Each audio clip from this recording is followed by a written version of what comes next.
सुप्रभात मेरे प्यारे बच्चों। आओ सीखे हिंदी की कक्षा में हमारा आज का व्यंजन है व्यंजन म।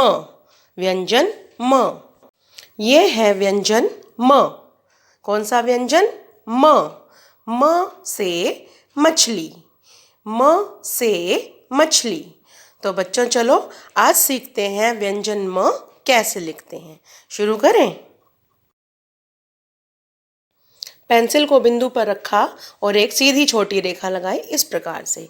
अब यहाँ से एक तिरछी रेखा लगाई और फिर एक शिरोरेखा लगाई इस प्रकार से।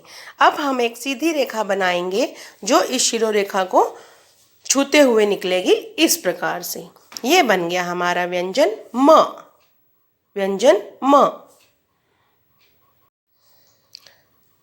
पेंसिल को बिंदु पर रखा और एक छोटी सीधी रेखा लगाई इस प्रकार से।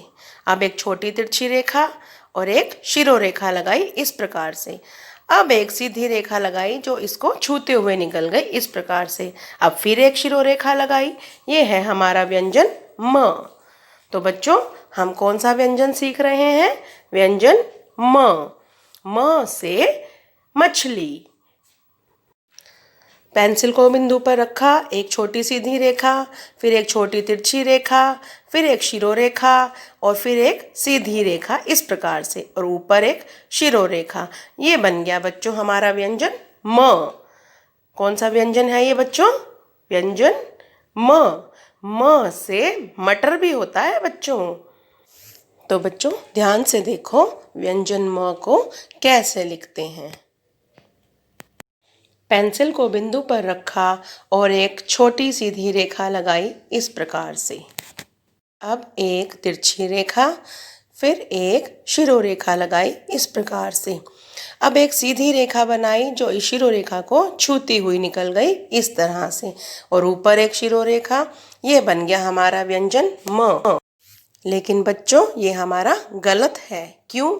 क्योंकि हमने इस छोटी सीधी रेखा को बड़ी बना दिया है और नीचे वाली लाइन तक मिला दिया है। तो बच्चों ध्यान रखो हमें कैसे छोटी सीधी रेखा बनानी है और तिरछी रेखा, फिर एक शिरोरेखा, फिर एक सीधी रेखा इस तरह से और ऊपर एक शिरोरेखा। तो इस तरह से बन गया हमारा सुंदर म।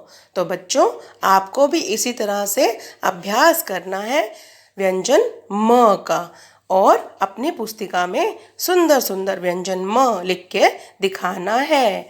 बनाओगे ना आप सब सुंदर सुंदर म? धन्यवाद मेरे प्यारे बच्चों।